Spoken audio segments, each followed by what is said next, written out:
righty, folks, listen. Ladies and gentlemen, boys and girls, we have a stream for you. Oh my God. It's just when I can't keep winning like this. I just can't keep winning like this. Every single one of my critiques is consistently correct, and it's just frustratingly true. I think being right so much is actually probably worse for your mental health than being confused. I think having a correct mental model of the world and understanding what's going on around you and then communicating that consistently for a decade and watching people steadfastly refuse to act in a rational manner is absolutely disgusting. Why are you withholding Mufasa? Because we already watched, didn't we? The fuck? Wait, what playlist are we on? All right, everybody.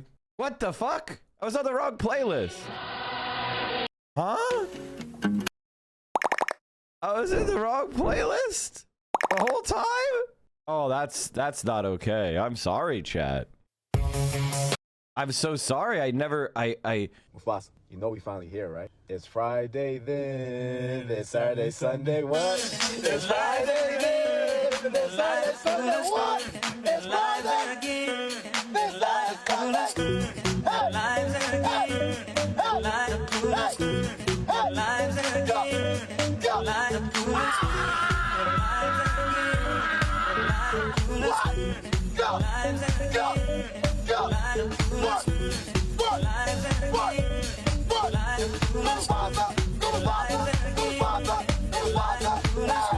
So Abdul El Sayed went on MS Now and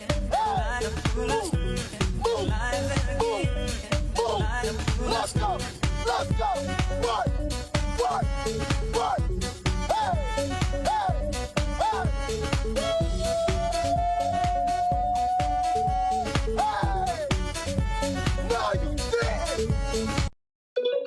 I don't know if you. Holy shit! Thank you guys for all the subscriptions and support. I have a major announcement.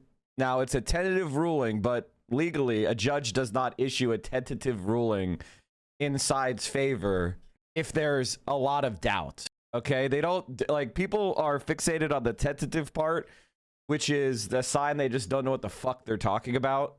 It's not, it's basically a done deal. Now, obviously, things can change, right? Maybe there's some bombshell decision that's going to change the court's logic, but no, like, it's fucking over. Denims has won. And it's exactly what I said would happen. It's exactly what I said would happen. Let's go back to, I think it was like my first TikTok I made. Ethan Klein is suing Denims, Frogan, and Caseytron? Whoa, drama. The problem always was one of finances. And Denims had the finances to fight back, and the rest didn't. And that's really what it comes down to. Now, I actually think this decision for Denims is very helpful for Frogan. And I hope Frogan is able to muster a legal defense, because Ethan Klein's arguments are so weak. He didn't even make it to trial. And that's something that we really need to understand. Something that everybody needs to understand. Something everybody needs to understand is that this case was so weak that the judge looked at it and said, even if I agree with everything Ethan Klein is saying, it's not copyright infringement. And it is fair use. As a matter of law, there is no facts and evidence that Ethan Klein can win. There is no reasonable jury, no reasonable fact finder would say that Ethan Klein won. Not only did Ethan Klein lose, it is as a matter of law he lost. He got absolutely fucking destroyed. Do I think the pedo troll is going to cancel his show today? Is there a Kalshi? Because the answer is 100,000%. No, ew, don't actually use Kalshi. I'm making a joke. He's not going to show up today. Also, what else was I right about? The Platner smear job. Wow, I can't believe that it's a Zionist who helped smear Brett Kavanaugh's accuser. And there are no allegations that are corroborated in any way. Meanwhile, Joe Biden was accused of sexual assault, and it was corroborated. Somebody, I posted yesterday about how they didn't even publish the story because it wasn't corroborated, but it actually turns out it was. You know how destroyed he got? He hasn't made a single Instagram story in 20 hours. So let's go back to my old view. I'm sorry, everybody. Mike from PA here. I had to come on here and laugh at Ethan Klein, who is purportedly suing the people, the creators that I mentioned, two of which are Muslim women, smaller creators. And I just wanted to laugh at how stupid it is, how much he's a total moron. And the idea that they violated his copyright on a video that is a reaction to their clips is one of the dumbest arguments I've ever seen purportedly advanced by a barred attorney. This is clearly a vexatious, meritless slap lawsuit by a total fucking moron and a complete fraud. And he's falling off. Everyone hates him. He is a genocidal maniac, and he deserves everything that's coming to him. And yes, I'm sure any attorney and any judge who sees this evidence would immediately throw it out on his ass. And hey, dumb fuck, you're using our clips. And this is kind of like one of the key aspects of the case, and that's exactly what happened. The problem with Frogan and Caseytron is getting to the point where the judge actually goes, all right, thank you, everybody. I'm going to look at the evidence now and make a decision. Took this long. This was the first time that the judge was asked, hey, can you throw this out? And he did. On the first opportunity, he threw it out. But it takes $150,000 to get to that point. Like, that's why Ethan Klein did it, because he's rich and he's using it to harass people. And I said, any judge that looks at this is going to throw it out, and they fucking did. And it is so disgusting. And, you know, obviously, you know, I went to law school, but I'm not a barred attorney. I don't practice in copyright infringement, but I studied fair use. I studied copyright. I studied trademark. And there was a 0% chance that Ethan Klein was going to win on the merits. Like, that's just none, especially against Denims. Does anybody have the clip of Denims showing how much she reacted? Does anybody have that? Can someone dig that up for me? Because it is absolutely fucking hilarious. Will Denims have to sue for legal fees? Well, in America, we don't have loser pays.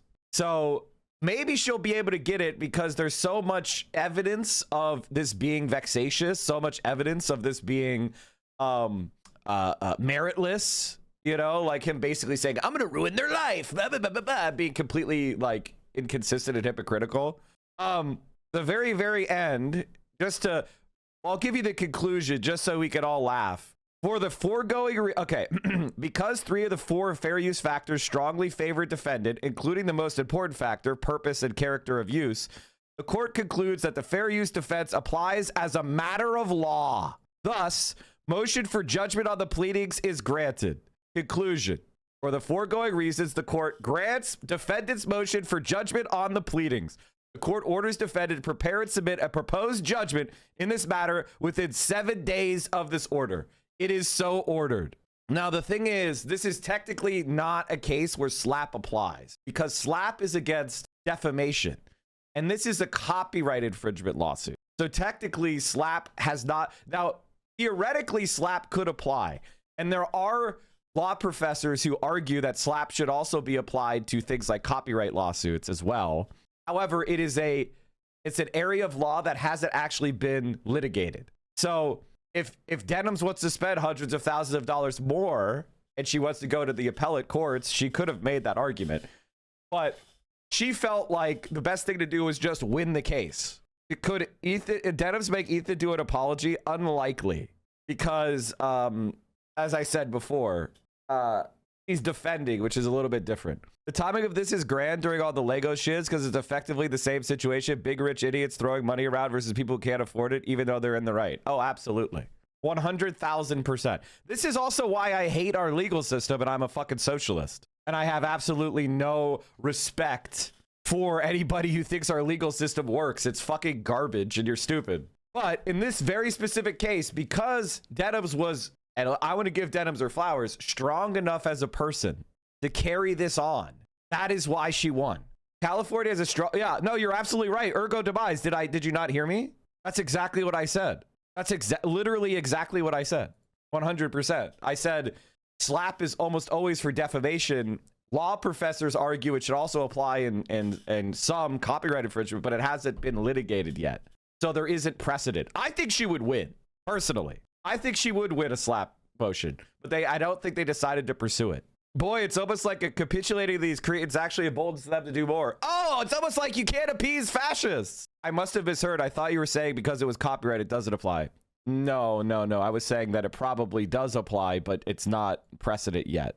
That makes sense? Which is exactly what your quote says. It looks bad for Denims. Yeah, the sex pest in Thailand. And I want to be honest, like chat, like I posted this a year ago, June 19th. I posted this a fucking years ago. Everything that's coming to him, and yes, I'm sure any attorney and any judge who sees this evidence would immediately throw it out on his ass. And hey, dumb fuck, you're using our. Like, I literally predicted that as soon as the judge made a decision, he'd be fucked, and that's exactly what happened. Exactly what happened. The first time the judge was asked, "Hey, can you make a decision on this?" He said, "Yeah, Denims wins. It's fair use." Timeline of uninterrupted playback versus commentary pauses. All the blue is when she was commentating or had the video paused.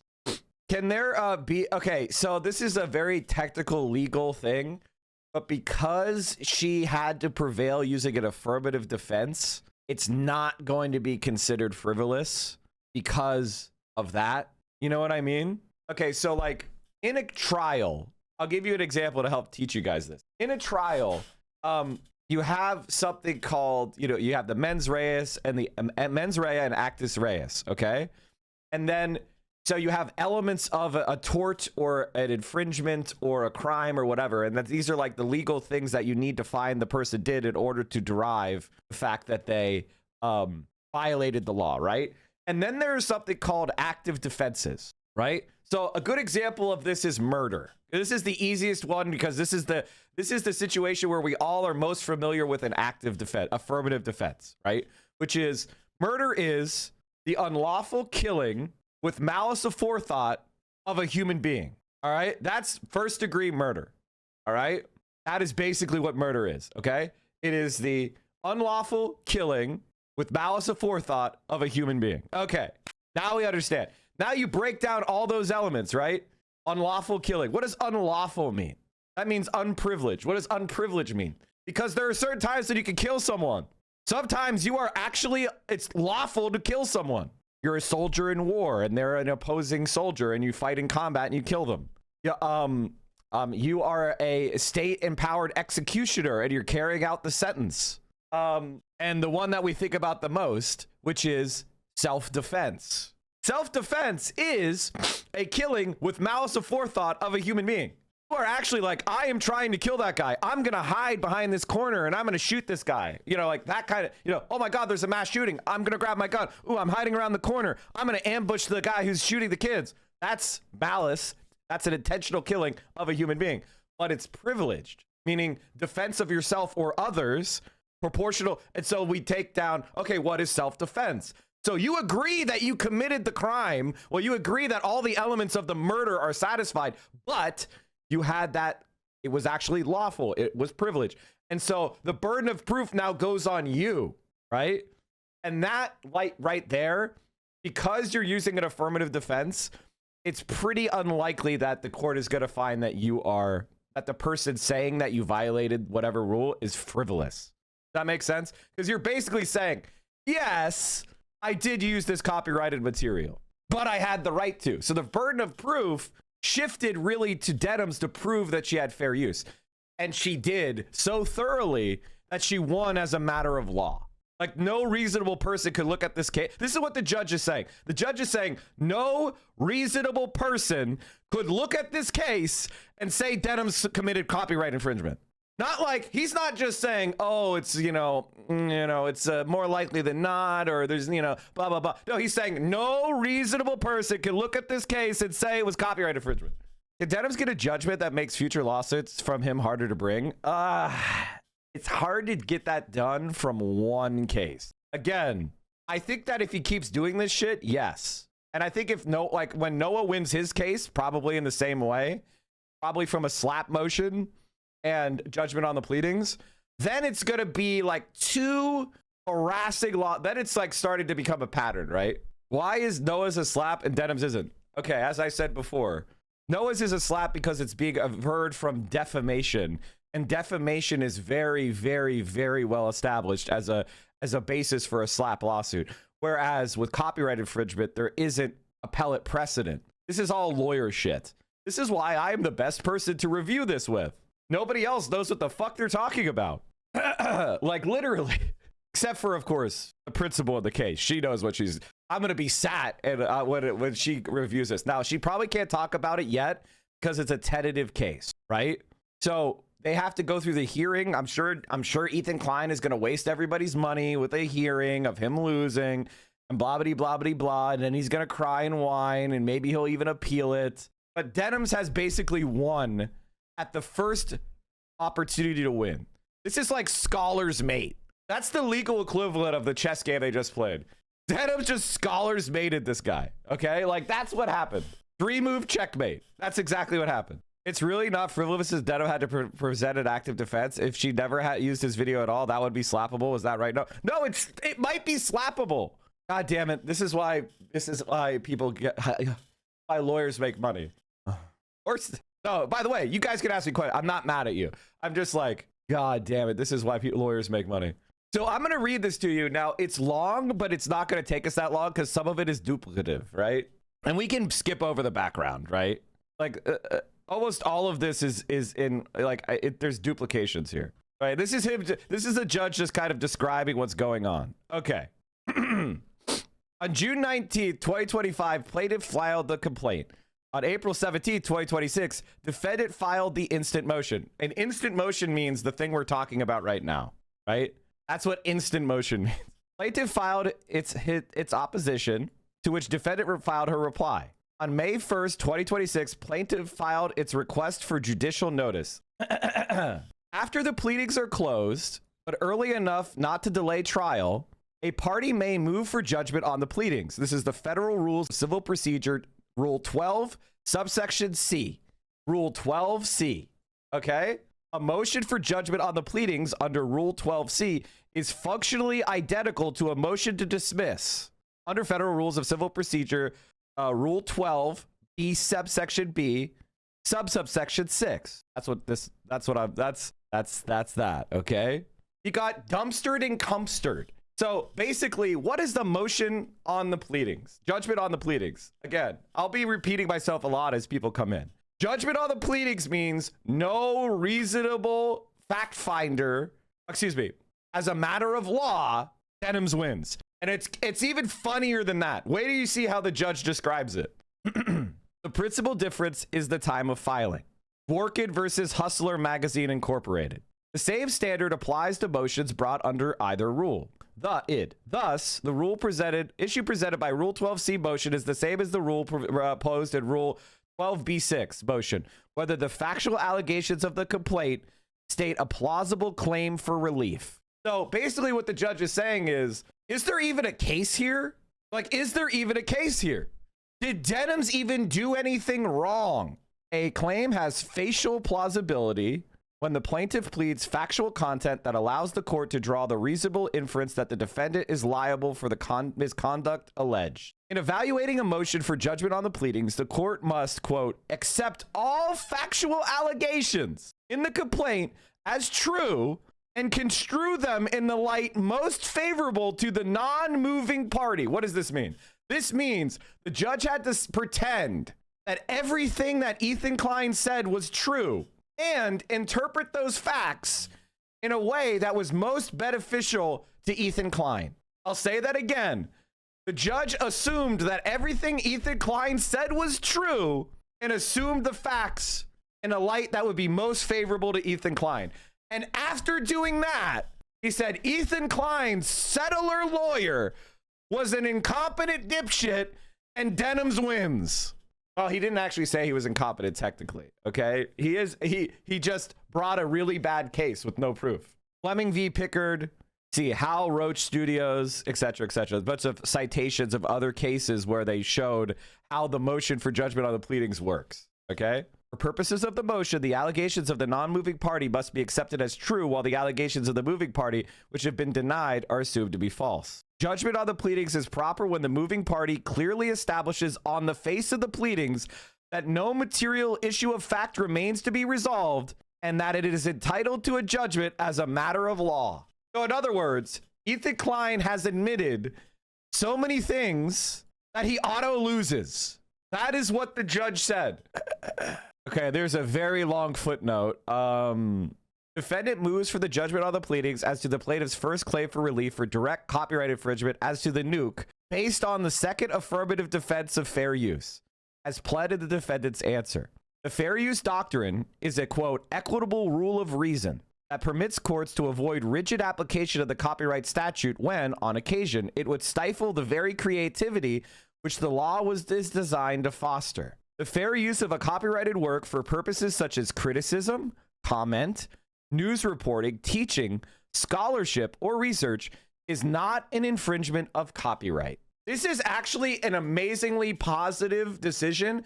Thank you, Denims, for helping protect reaction content on the entire internet. And this is actually a point that really needs to be quadruple underlined. Let me zoom in more so you guys can read along with me. I'm sorry I had it so zoomed out. This is an important precedent, especially because she filed it in Los Angeles. So it's going to be highly persuasive in other copyright cases. Ethan Klein lost this in his home jurisdiction. You dumb fuck. You stupid piece of shit. 17 United States Code, Section 107. The four non-exclusive factors considered when determining fair use are the purpose and character of the use, including whether such use is for a commercial nature or for non-profit educational purposes, the nature of the copyrighted work, the amount and substantiality of the proportion used in relation to the copyrighted work as a whole, and the effect of the use upon the potential market for or value of the copyrighted work. And the judge, not to do much of a spoiler, but the judge says that Denims wins 3 of the 4, and that the 4th basically doesn't matter. Dr. Seuss Enterprises versus Comic Mix LLC, finding that the 4 factors set forth general principles, the application of which requires judicial balancing, depending upon relevant circumstances. Fair use is a flexible concept, and its application may well vary depending on context. Additionally, when the copyrighted work and the alleged infringement are both before the court, capable of examination and comparison, non-infringement can be determined on a motion to dismiss.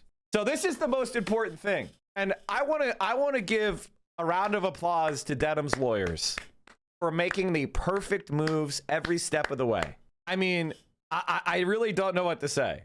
Mike, are there legal precedents to stop people from spamming frivolous lawsuits? Yes. It's called becoming a vexatious litigant. It's one of the worst things that can happen to you. And if you are a vexatious litigant, like, you are a fucking dipshit. And it's actually really bad because the court declares a list of people that they hate. Unironically. For example, here you go. Lassen County Superior Court. Vexation litigants. The court has a list of people they fucking hate because they're constantly filing bullshit litigation that has no merit. And they get put on a list. A vexatious litigant is a person who does any of the following in the immediately preceding 7-year period has commenced, prosecutor, maintained in proportia persona at least 5 litigations other than in small claims court that have been finally determined adversely to the person or unjustifiably permitted to remain pending at least 2 years without having been brought to trial or hearing. So you have to lose 5 cases in the 7 years. That's the problem with this, right? Like, so yes, he lost Denims. He lost another case just recently. The thing is, like, he's getting sued a lot and losing as well. So he has to be the plaintiff. And so he gets 5 cases. Was this suit bad enough to bring a complaint before the California bar?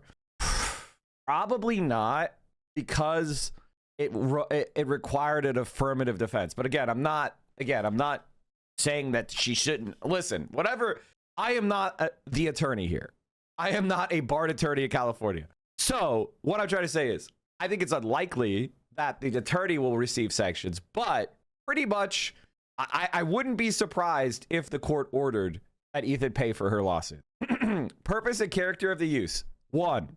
Transformative nature. Defendant moves for judgment on the pleadings in part because of the transformative nature of her use. The first statutory factor examines the purpose and character of the use, including whether such use is of a commercial nature or for non-profit educational purposes. This factor is taken on a heightened significance because it influences the lens through which we consider 2 other fair use factors.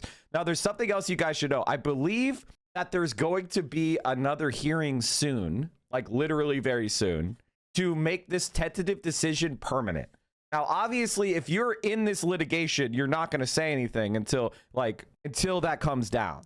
So I would expect, like, we're all reading this and we're doing our victory laps because he's fucking cooked. The central inquiry under the first factor is whether the new work is transformative. The term transformative does not appear in section 107, yet it permeates copyright analysis. Transformative works add something new to an existing work, endowing the first with new expression, meaning, or message, rather than merely superseding the objects of the original creation. This is another way of saying, if I'm criticizing your shit, if I look at your video and I am responding to, critiquing, and my purpose is different than yours, that heavily leans on the side that it's not copyright infringement. I'm creating something new under fair use, which is what I always said.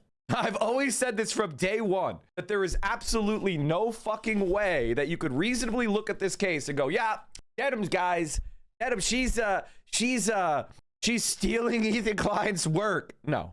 The problem is that I'm sure Trump has won lawsuits. That's the other thing. Like, Donald Trump is also president, so they're not, he has a lot of power.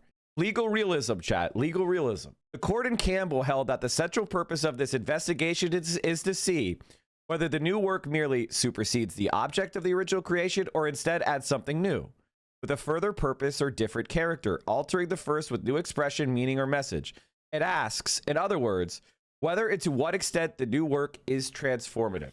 Now, one of the things that's really funny, if you've been following the Denims case, if you've been following it for a while, you understand that Ethan Klein's lawyer wrote some of the most unprofessional, stupid pleadings I've ever seen in my life that were literally created to be read on his stream, to a stream of incel fucking losers.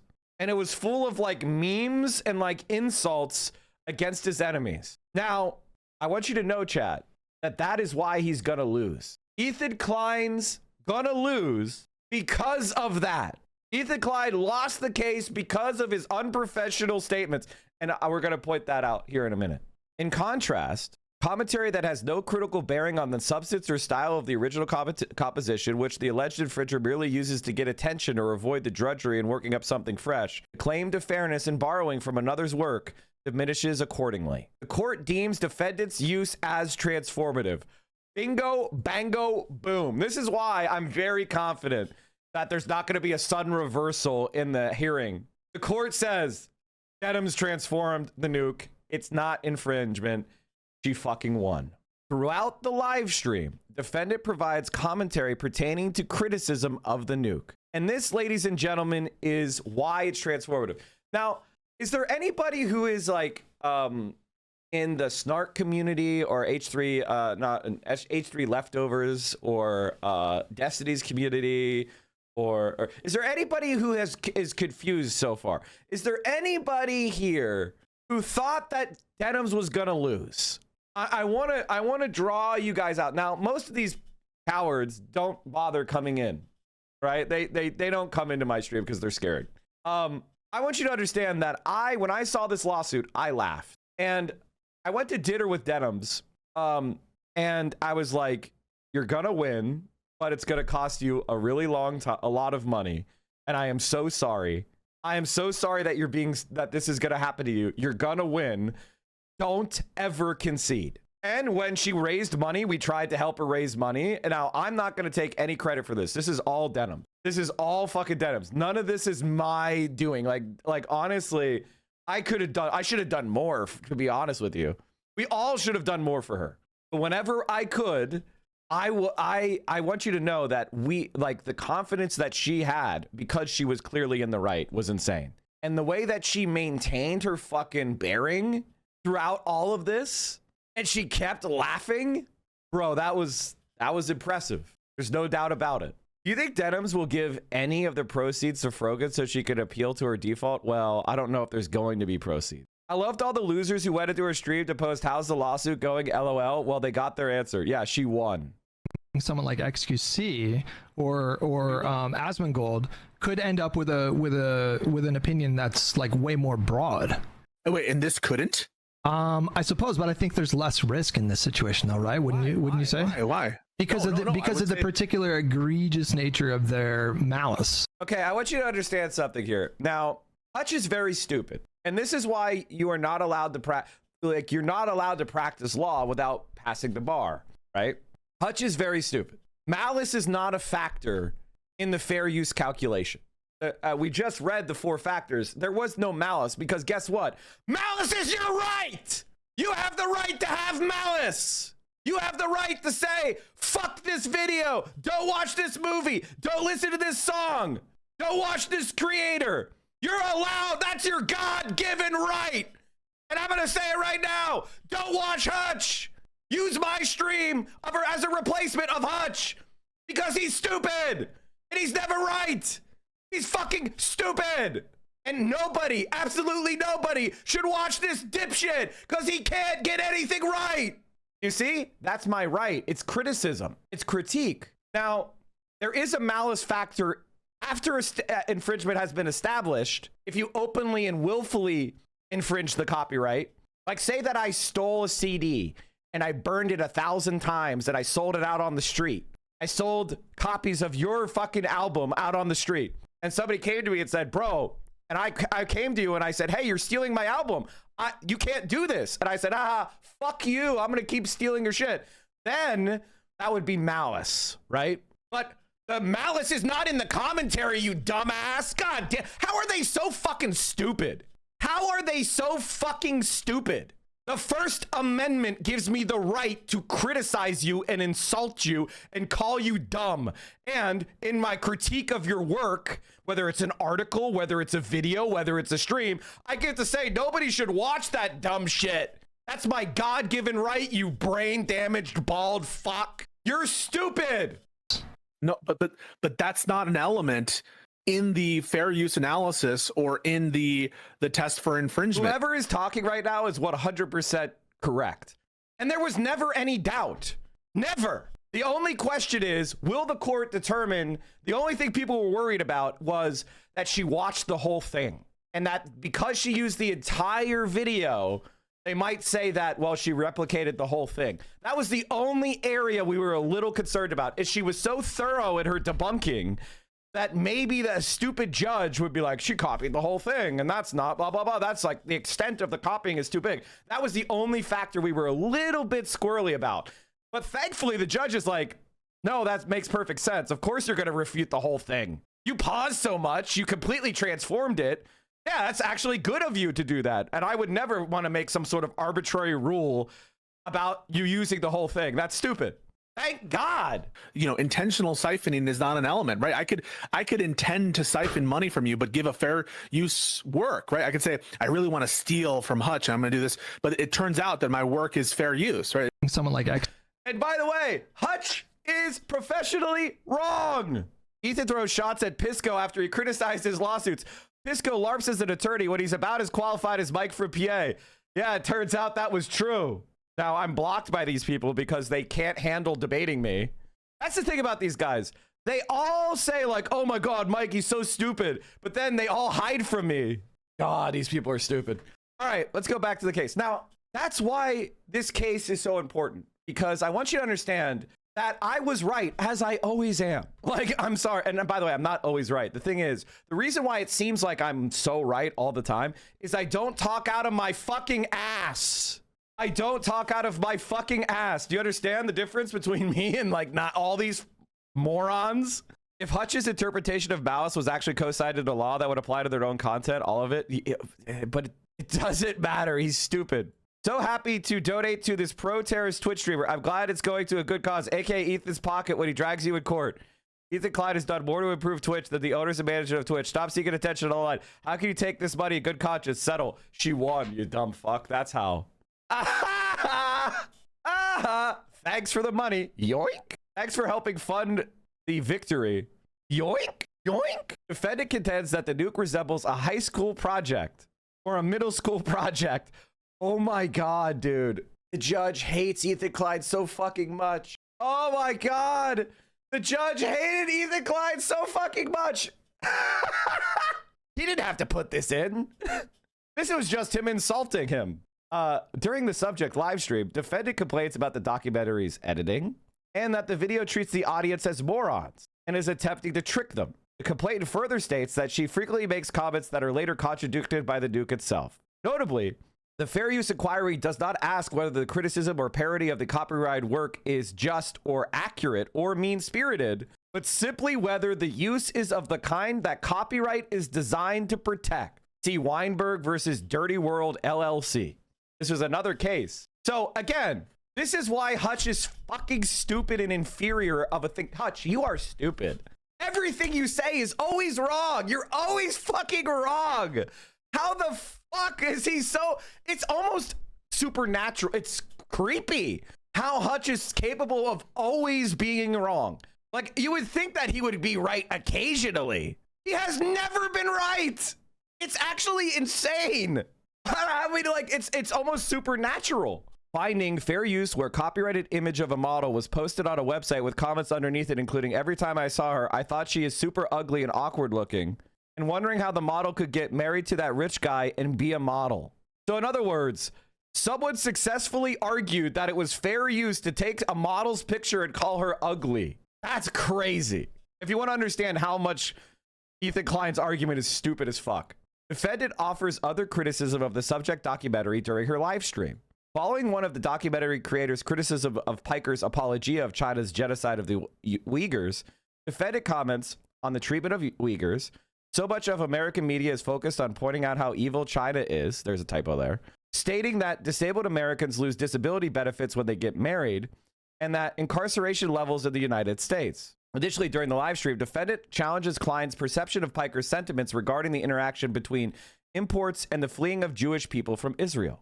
Disputes Klein's account of the events of the occurrence of sexual violence of hostages, and discusses her perspectives on Zionism and Judaism. The court finds defendant's criticism and commentary within the live stream video to demonstrate the following telltale signs of transformative use: further purpose or different character in the defendant's work, i.e. the creation of new information, new aesthetic, new insights and understanding, and 2, the use of quoted matter as raw material instead of repackaging it and merely superseding the objects of the original creation. AKA, Denims didn't go up there and just stream Ethan's video with no commentary.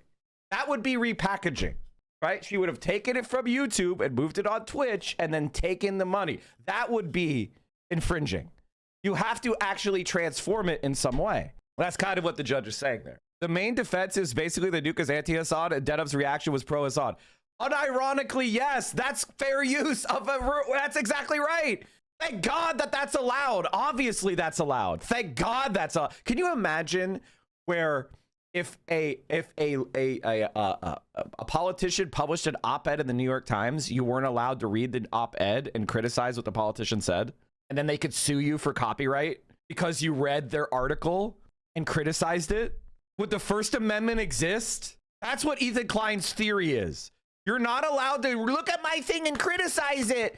It's stealing from me to criticize my dumbass. That's his argument. And that's why, by the way, he lost. On the first opportunity to lose, Ethan Klein lost. I want you guys to understand this. This is a very important point. We're going to keep repeating it. Ethan Klein lost on the first available opportunity. The first time the judge is like, all right, I've seen everybody's arguments. Time for me to read them. He went, yeah, Ethan Klein loses. He said, like, there's no way that Ethan Klein could win. He didn't just say that Ethan Klein lost. He said, there is no way he can win. It's a waste of time to even think that he could win. That's how badly he lost. She kicked his fucking ass. H3 Starkers are claiming the tentative ruling is fake. It's literally from the website of the court. It's literally from the website of the court. Someone just posted this and I fell for it. It's a meme account. Someone commented, production, is that you? This is me after upon reviewing that this wasn't real. Ethel didn't lose. There is no confirmation. Post is fake and Starkers are brigading it. The recent post about Ethel's loss. Ethel's loss? Is this some sort of like Zionist bot who doesn't know who Ethan is? Guys, I'm literally reading it from uscourts.gov. uscourts.gov is the thing I'm reading it from. I don't know if you guys can see that. Maybe it's too small. The undisputed purpose of defendant's live stream is to contest, criticize, and mock plaintiff's message, which the courts have found weighs in favor of fair use due to its transformative nature. See, Ozenzadeh versus Klein. The judge styled on Ethan so much that they used Ethan's own case against him. The judge did a 360 dunk on Ethan Klein and said, you are an idiot and you should know you won a case on this exact point. He just got no-you'd. Do you guys think the judge is going to change their mind? Ethan Klein's settler lawyer is going to go up there and say, have you considered it's anti-Semitic to rule against us? Did you know it's anti-Semitic to enforce the First Amendment? It's anti-Semitic. Now, maybe that works in the Democratic Party establishment fundraiser, but it doesn't work in a court of law. It's kind of wild for me, Mike. I donated to that case back in 2017 and also Denims in this case. Unironically, your donation in 2017 helped make Zionist Ethan Klein lose today. So thank you. Ethan's lawyers are milking him for all he's worth because they'll try to appeal. God, what a fucking rat he is. What a fucking rat he is. And you might be right, but he'll lose there too. He'll fucking lose there too. Well, the one thing that we could do is make sure that you're everybody in this chat, make sure you are unsubscribed from Ethan Klein's channels. For the love of God, make sure. What are the odds of a full crash out? Ethan Klein. My guess is he won't even say anything. My guess is that he's going to try to keep his audience in a bubble. He's not even going to say anything. That's my guess, right? Like, he's a liar. And so what liars do is whenever they have something negative happen, they just keep it secret.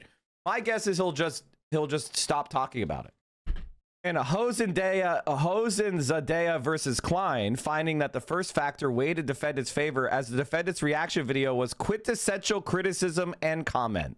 Ethan Klein, you are a fucking loser and you are stupid. And as I said, when this lawsuit first dropped, who sees he deserves everything that's coming to him. And yes, I'm a moron and a complete first scene purportedly advanced by a bar. She's a total moron. And the idea that they violated his copyright on a video that is a reaction to their clips is one of the dumbest arguments I've ever seen purportedly advanced by a barred attorney. This is clearly a vexatious, meritless slap lawsuit by a total fucking moron and a complete fraud. And he's falling off. Everyone hates him. He is a genocidal maniac, and he deserves everything that's coming to him. And yes, I'm sure any attorney and any judge who sees this evidence would immediately throw it out on his ass. And hey, dumb fuck, you're using our clips. So that was last year, chat.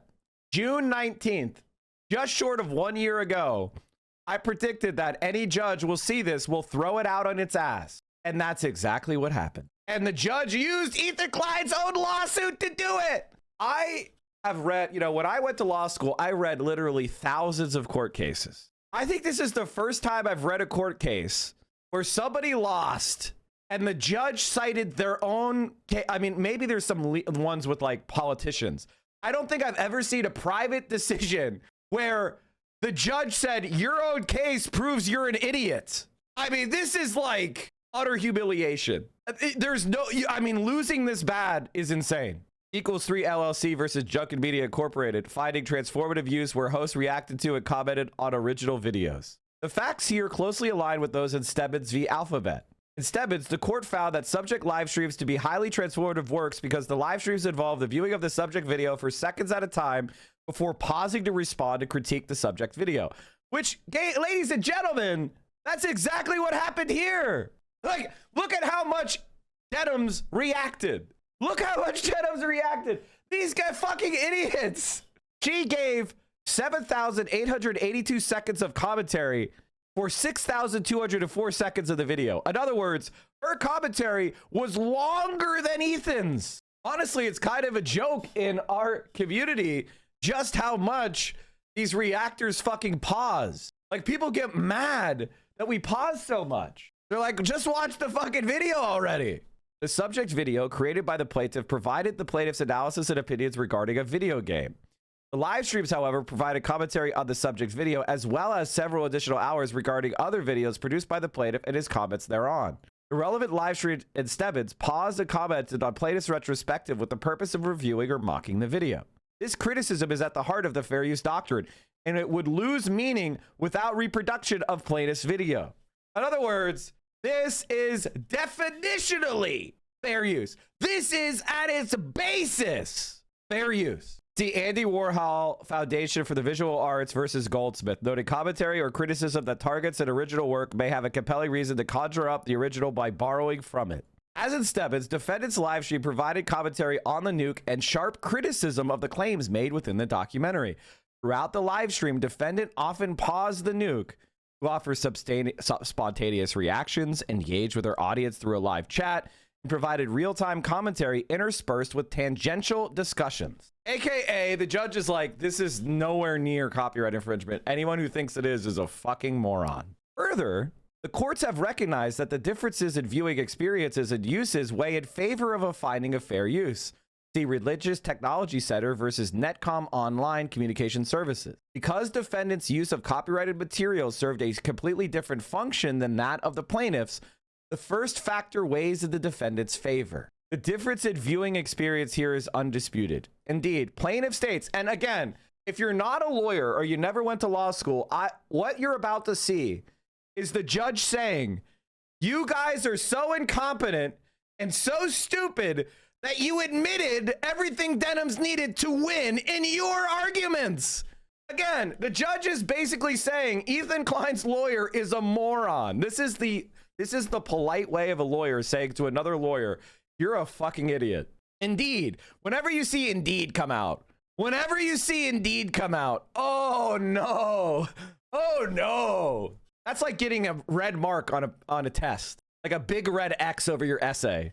Indeed. Plaintiff states, where the nuke seeks to expose how Piker radicalizes people online to be anti-Semitic and anti-Israeli, Denims attempts to use the nuke for the exact opposite purpose, to radicalize her audience to be anti-Semitic and anti-Israeli along with defending Hassan.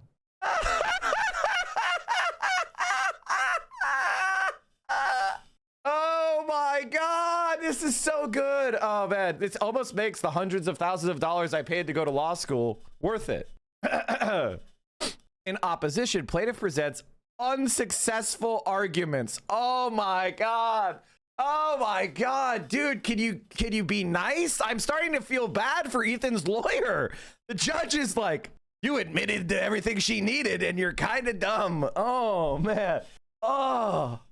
First, plaintiff cites defront Brown and versus Wolfsey for the purpose that the proposition that the purposes of the plaintiff's video and defendant's live stream overlap to determine defendant's transformative argument. Maybe I should highlight everything, but it's kind of fun. I like highlighting. We're gonna highlight from now on. I almost stopped, but no, we're gonna keep highlighting because it's fun. Here, plaintiff has conceded that the purposes of both videos. Oh my God! Again, if you never went to law school, you may not think this is funny, but it's absolutely fucking hilarious. Basically, the judge is saying, you admitted that Denims was fair use. In your own arguments, you admitted it was fair use. Where the nuke seeks to expose how Hassan radicalizes people online to be anti-Semitic and anti-Israel, Denims attempts to use the nuke for the exact opposite purpose. And there you have it, chat. The judge is like, your own arguments mean you lose. You are stupid. Additionally, the two subject videos are disparate from the subject works in defront Brone, which did overlap in nature. In deframbe, also, oh my God, Jesus Christ. I am actually starting to get secondhand embarrassment. Again, if you didn't go to law school, I understand why you're like, why, Mike, why are you getting, this is like, honestly, the judge is saying you're stupid and you can't read. Like, he's literally saying you can't read. In defront Font Brune, the Picasso project, and the subject photographs both presented the works of Picasso with the shared purpose of documenting Picasso's works. As previously established, the subject videos in this matter do not share an overlapping purpose. Holy shit. Like, honest to God, like, wow. Professionally, how could you even hire this lawyer at this point? He's an idiot. Second, plaintiff cites to Monge versus Maya Mag for the proposition that the defendant engaged in wholesale copying sprinkled with spoken commentary, which the court in Monge found at best minimally transformative. Defendant's live stream went beyond merely reproducing or supplanting the nuke, however. Rather, as set forth above, the live stream incorporated real-time commentary, criticism, and analysis that altered the purpose and character of the original work. Accordingly, unlike the defendant in Monge, defendant did not simply repackage or republish the underlying work with incidental commentary, but instead used the work in furtherance of a distinct expressive purpose. Now, this is actually really important, and this is something that nobody else is going to actually understand because they can't read legal documents. But I'm going to tell you something here, chat. What the judge is saying is, however, doing something like what Trainwreck did, which is like watch, videos of like Gordon Ramsay shows with himself in the corner and occasionally going, yeah, based or sniffling into the mic, that would be copyright infringement. So lazy reactors can actually still be sued. If all you do is sit in the corner and provide incidental commentary, you could still be sued. So this is actually a very important point. And this is actually, can I just say, the judge did a great job of laying this stuff out and kind of maintaining the proposition that fair use, the way we think of fair use, which is there is a difference between good reacting and bad reacting, is that the judge agrees with that. And he's saying no good faith person could see this and think that Denims violated copyright. For the foregoing reasons, the court finds the defendant's use is transformative. And there you have it. The judge declared she reacted hard enough. This is a landmark decision. Now, obviously, this is at the trial level. And the thing is, trial courts do not have binding precedential authority. I don't want to explain this to you guys. But there's a difference between what's called a binding precedent and persuasive precedent. Right? So because this is at the trial court level, it doesn't bind other courts. However, other courts can look at the reasoning here because it's a published opinion and they can say this is similar. And especially in like trials in Los Angeles, they're going to see this case as very, very influential. Now, if Ethan Klein is dumb and wants to burn more money and he wants to appeal it to the Ninth Circuit, the Ninth Circuit will be a binding precedent for the Ninth Circuit states. That's how America's legal system works. This is why I'm so glad that I'm the one reacting to all of this, like the first strong reactor, because nobody else's analysis is going to be as good as mine, except for obviously the principal of the case, who won completely, who utterly and completely won. And I can tell you, like, from my point of view, this has been one of those cases where I have lost a lot of respect for people. I lost a lot of respect for people. Anybody who really thought that Ethan Klein had a leg to stand on is a fucking moron and actively hostile to our entire industry. And there was really never any world where she loses. I'm sure this will result in Ethan accepting the court's decision, coming to terms with incorrect thinking, apologizing to Hassan, and shutting down H3 in deep personal shame, right? I mean, I'm going to say something for everybody that you're all going to need to accept. There is rarely that moment of catharsis. In our media and the way we talk about history, we often talk about some orgasmic moment of utter capitulation and total victory. That rarely happens. Rarely happens. Most of the time you win, but it's an unsatisfying slow bleed. And then when it finally dies, nobody cares because they're irrelevant. And that's what's going to happen to Ethan Klein. I don't think Ethan Klein is going to implode in some sort of like really fun and unambiguous event. It's going to be a slow bleed into further and further irrelevance. And then maybe me and a dozen people will go and have a party when Ethan Klein and Teddy Fresh finally shut down. But at that point, nobody else will care because he's so fucking irrelevant. And that's just the way it is. Like if I told you about all the people that I've defeated over the years, you would all say, who, a Megalol? If it was all the people that I had to take down to become one of the largest political streamers, all the assholes who went after me, it would be a list of like 30 fucking disgusting pieces of shit who literally argued in favor of genocide, who argued in favor of saying the N-word, who defended like the most vile shit imaginable. And they're all gone now. And that's just the way it is. Like there's rarely that moment of cathartic like joy where we can raise the red flag over the Berlin. You know what I mean? Now, let's keep going. The second part of the first fair use factor involves whether the new use is commercial, i.e. whether the user stands to profit from the exploitation of the copyrighted material without paying it the customary price. Critically, the more transformative the new work, the less will be the significance of the other factors like commercialism that may weigh against a finding of fair use. This is something that is very important, right? Because her video so thoroughly transforms Ethan's video, it doesn't matter that she made a lot of money from it. And of course we don't, like, duh, right? Like, can you imagine if I made a video, criticizing a politician's op-ed in the New York Times, I wasn't allowed to make money off of it? Then my show would not be commercially viable. No opinion show would ever be commercially viable because you're not allowed to make money if you're criticizing somebody else's work. That's insane. This factor is for, by the way, and the reason why this factor doesn't matter in this instant case is that there are some situations where you just take a copyright, but you're using it to educate people, right? Like if a public school teacher takes photocopies of famous art and shows them to her classroom, right? That would be copyright infringement of the painters or whatever, right? But because it's a non-profit use for the purpose of educating kids about art, the courts would say that's a non-commercial purpose, and the public policy benefits of teaching children about famous works of art outweighs the violation of copyright. So that would be a fair use of the copyrighted work. See, that's what this factor is there for. But because Denims' copyrighted live stream was deemed to be transformative, the fact she made a lot of money doesn't matter. The fact that she made hundreds of thousands of dollars making fun of Ethan Klein doesn't matter. The fact that she got thousands of people not to watch the content nuke. The fact that thousands, tens of thousands of people did not watch the content nuke on Ethan Klein's YouTube. The fact that he was denied the views, the fact that he lost out on all that money doesn't matter. In fact, it's actually a good thing. It is evidence that her commentary had transformative value. The commercial use factor concerns the degree to which the new user exploits the copyright for commercial gain as opposed to the incidental use as part of a commercial enterprise. The court at Draft Express found that even if the relevant video were considered at least partially commercial, its transformative nature offsets the significance of any commercialism. AKA, if you transform a work, you can sell that transformation. We live in capitalism.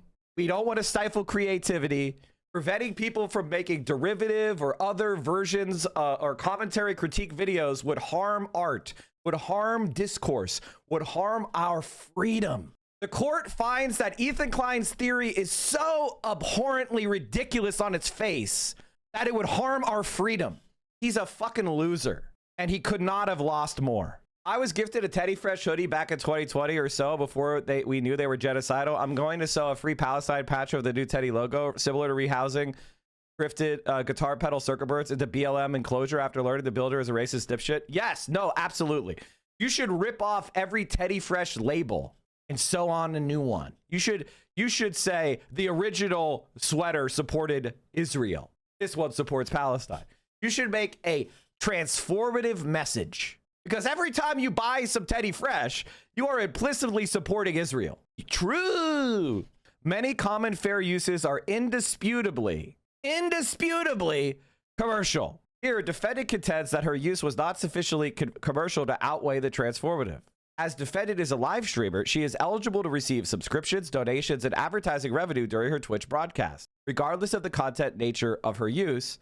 So there is no doubt that there was a commercial use of the subject work, but the court finds indistinguishable defendant's use from the intentional exploitation of copyright works for monetary gain that preclude a finding of fair use. Okay, what the court is saying here This is a very important, this is also why watching on my channel is very good for you.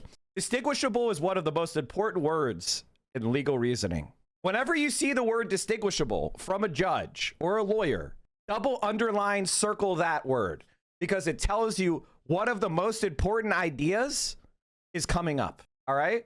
That, you know, there's a few things in legal reasoning that few words that when you see them, you should go, oh, this is the way the judge is thinking. This is the way the lawyer is thinking. I need to focus up because this will tell me what the right answer is. And that is, a commercial use is demonstrated by showing that repeated exploitative unauthorized copies of copyrighted works were made to save the expense of purchasing authorized copies. The example I gave earlier of me buying a copy of your album and then copying that album 1,000 times and selling it on the street, that would be commercial use. That would be infringement. Although Whistle's social media presence may serve to promote its business and indirectly boost revenue, the commercial use factor concerns the degree to which the new user exploits the copyright for commercial gain as opposed to incidental use as part of a commercial enterprise. Defendant's transformation of the original work heavily outweighs the commercial nature of its use. Because defendant's use of the clip is transformative, the fact that Jersey Boys is a commercial production is of little significance. This is citing a different case where they had a similar argument and the court shot it down. That's how, by the way, just if you've never read, who's never read a legal decision before? Don't be shy. It's completely normal never to have read a legal decision. Trust me. Who has never read it? So this is how courts operate. Judges make decisions based on prior decisions as much as they can. So you'll see the judge citing like other cases, Draft Express, AMC Rex versus Napster, Wall Data Incorporated versus Los Angeles County Sheriff's Department. Those are previous decisions. And the other thing you should notice is they're all do you notice how they're Ninth Circuit 2006, Ninth Circuit 2001? So the way that America's federal courts is that we have America, right? So the Supreme Court is for all of America. And then we have 13 circuits, right? And there we go. So they're in the Ninth Circuit. So the Ninth Circuit Court of Appeals applies to all these states. So any decision made in the circuit, so there's like the trial level, then there's the circuit courts, then there's the Supreme Court, right? So the Ninth Circuit is the appellate court that applies to all these states. So all the decisions they make apply to all these states. So you'll see in the case, they're citing, they see Ninth Circuit. The judge is looking at other cases that the court above him made and reasoning by analogy. He's looking at that and he's going, okay, are the facts similar? Is the logic similar? Okay, that's the way I should determine this decision, right? He's using previous cases to make the decision in this case. And that way the law can be predictable. Everybody can now look at this case and go, if I react to your video and I rip it apart, I'm not copyright infringing you. I think you mean the clerk is doing that. I mean, the judge looked at it and signed off. Finding that the work is commercial qualities become less important where the use is highly transformative. Accordingly, under the analysis of the first factor, the court finds the defendant's use weighs in favor of fair use, aka even though Denims said, don't watch Ethan Klein's stupid ass content nuke, watch it here with me. Her reaction was so good and so transformative and so not lazy that she gets to do that. 2. Nature of the copyrighted work. Defendant affirms that the documentary and informational nature of the nuke favors fair use. The second statutory factor considers the nature of the copyrighted work. This factor recognizes that creative works are closer to the core of intended copyright protection and then informational and functional works, with the consequence that fair use is more difficult to establish when the former works are copied. AKA, this isn't like Dune, right? This isn't Star Wars. She's not reacting to fucking Andor, right? She's reacting to a guy's opinion about her. She's reacting to a guy's opinion about current events. And she's reacting to a video that includes clips of her streams. Like, this is not she's not copying Winnie the Pooh, right? She's not copying Mickey Mouse. The Ninth Circuit held that this factor addresses 2 aspects of the work, the extent to which it is creative and whether it is unpublished. The Ninth Circuit has held that product is creative where it is the product of many technical and artistic decisions. With respect to publication, while work's unpublished state would weigh against fair use, the converse is not necessarily true. The Ninth Circuit recognized, however, that the second factor has not been terribly significant in overall fair use balancing. Here, the nuke is a creative work with significant informational content. As explained by plaintiff, the nuke is a tragic comic documentary critiquing Hassan and Twitch. It contains original footage, highly edited montages, parodic skits, and archival materials. The nuke is divided into 7 sections. The first section walks the audience through Ethan's thesis of the nuke that Hassan radicalizes his audience with genocidal and anti-Semitic terrorist propaganda. The second section involves a parody mocking how Twitch has embraced Hassan's extremist rhetoric.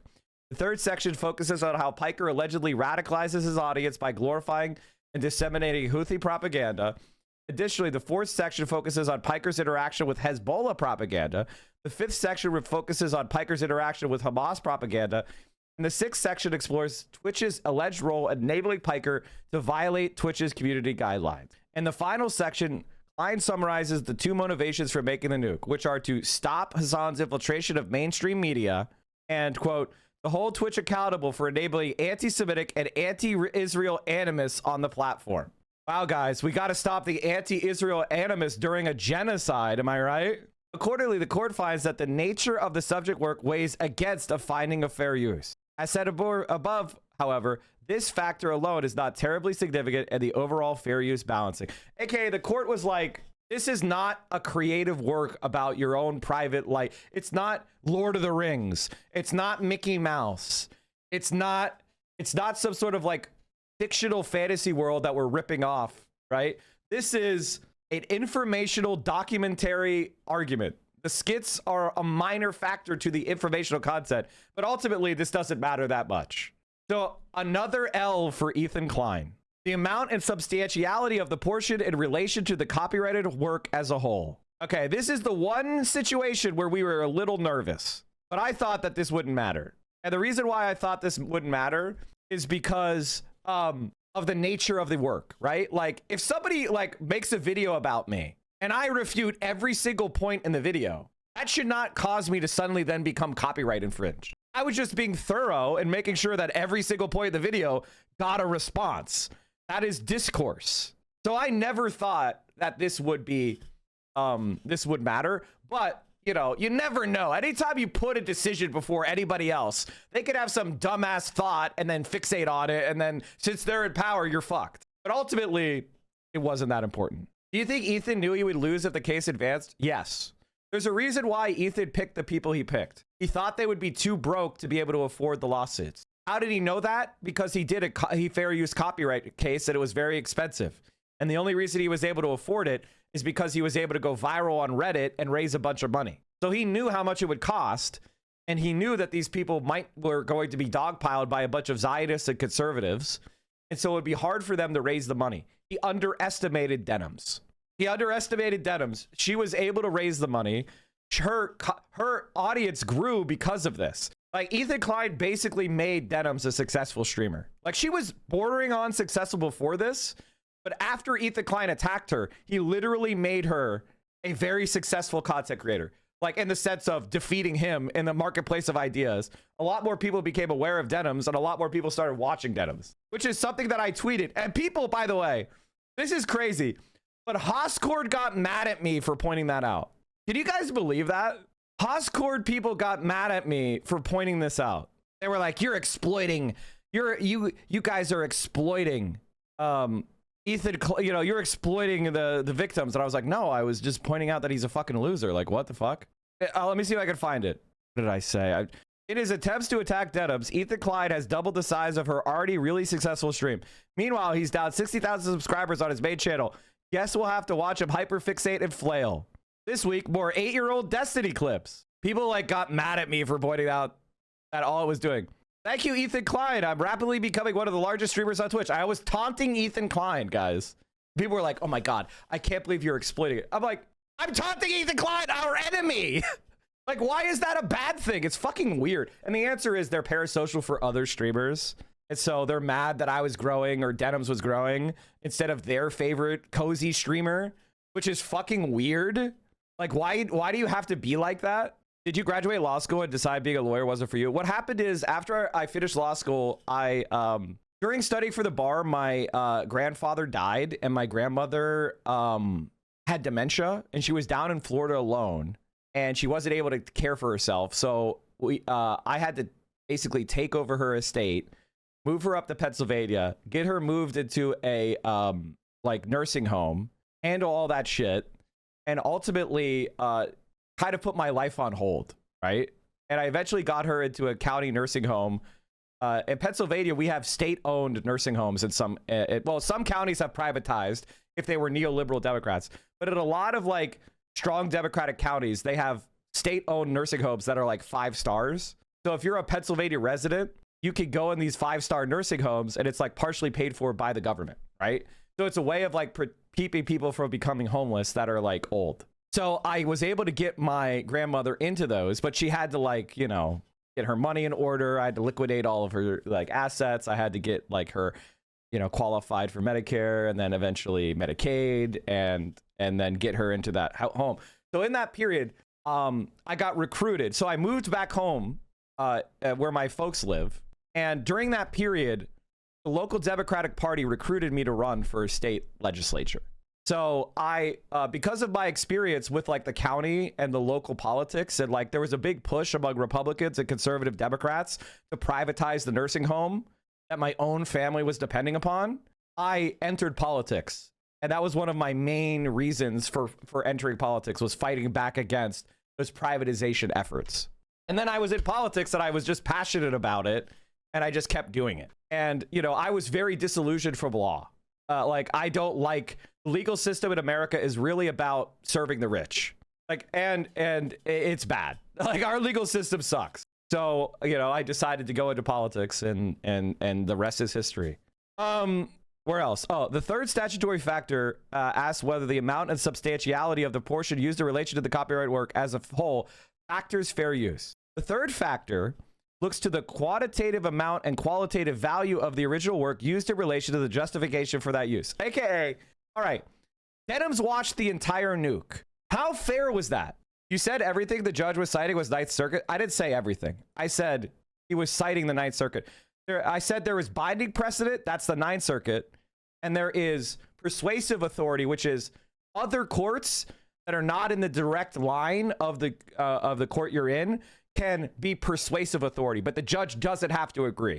Does that make sense? So like a trial court in Los Angeles has to follow the reasoning of the Ninth Circuit, but that judge is allowed to go and look at what decisions they made in the Third Circuit, right? They're allowed to go and say like, what did they think about this in Pennsylvania? There's a very similar case in Pennsylvania. What did they think? And he's allowed to look at that and say, hey, I think this is persuasive, so I'm going to use the same reasoning as this case, even though it doesn't directly bind me. I find it reasonable and rational, and there's no case in my jurisdiction that supersedes it. So I'm going to use that as an explanation of why I think the way I do.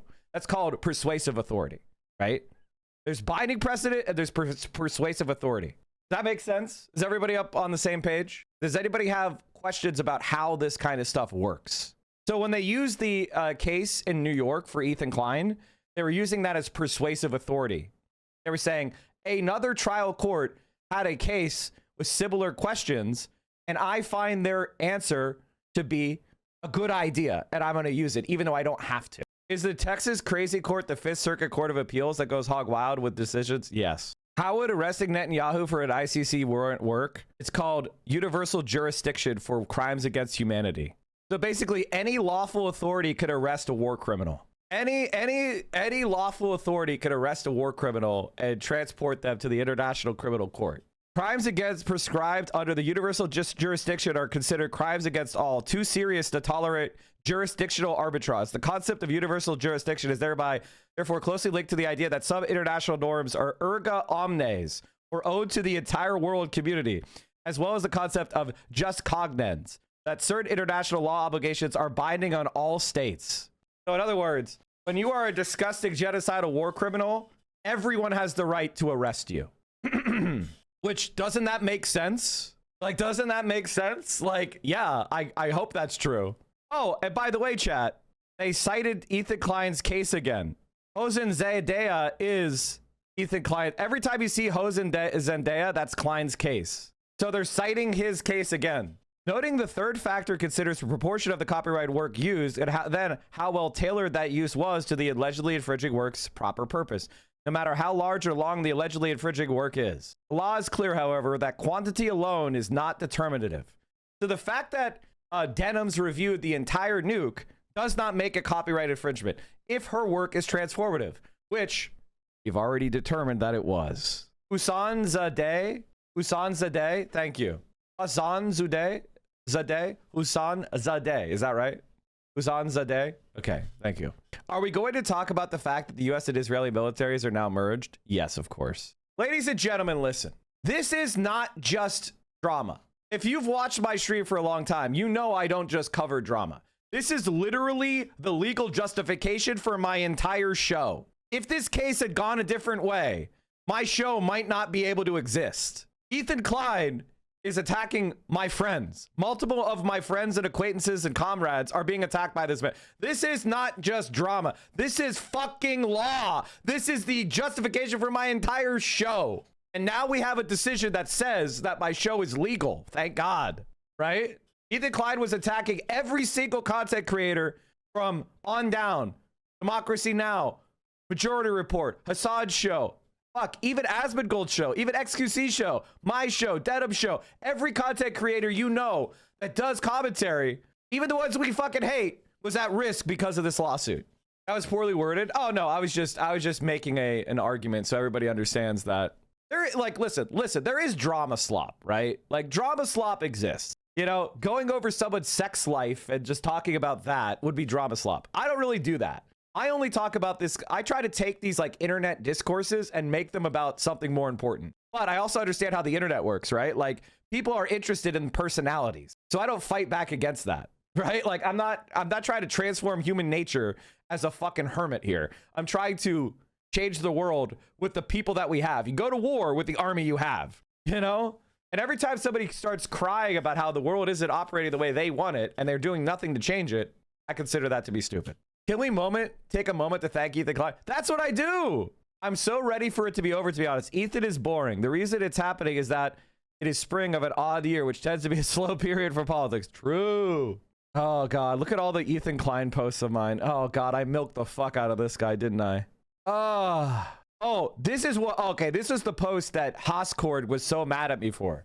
This is the post that the schizos who hate me at Hoscord think is so evil. Are you guys ready? It's absolutely hilarious that the entire effect of the content nuke... Oh my God, Snowflake Ninja X, thank you for the 10 tier 1s. I appreciate you. Listen, it's been a little bit of a slow time in politics streaming. So every single one of you who support the stream, you're doing God's work. I appreciate you. It's absolutely hilarious that the entire effect of the content nuke by Ethan Klein and Hassan the Hun was just to help Denims and I grow massively more on Twitch. The nuke really backfired in the saddest way. North Star Radio is going to the moon ever since I started the crash out. I like North Star Radio, even if he is kind of cringe on ACP. So for some reason, this was me exploiting the victims, even though I am directly involved with all of this shit, including being in the content nuke. If you haven't seen it yet, Hutch interviewed McMorrow. Nobody saw that. Mike, can I get a TLDR on the current subject? Denims is going to win her lawsuit against Ethan Klein based on the fact that everything she did was transformative fair use.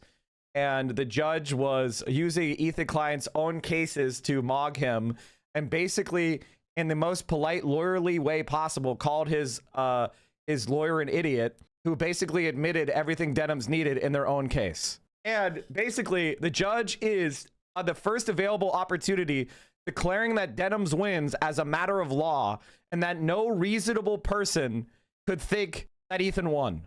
No reason, like, he's saying we don't even need to do a trial. Based on what Ethan Klein said, in a light most favorable to Ethan Klein, you lose. That's how badly he lost. Not just his previous case, but his own lawyer's argument in the current case. Yes, the judge used Ethan Klein's old case that he won and his current case's arguments against him. He's barely even using Denims' arguments. He's just saying that as a matter of law, your shit is stupid. You're fucking dumb. This factor circles back to the first factor because the extent of permissible copying varies with the purpose and character of the use. Living Shadow, thank you for the 10 tier 1s. Chat, ladies and gentlemen, boys and girls, I want you to know that every single time you subscribe to my channel,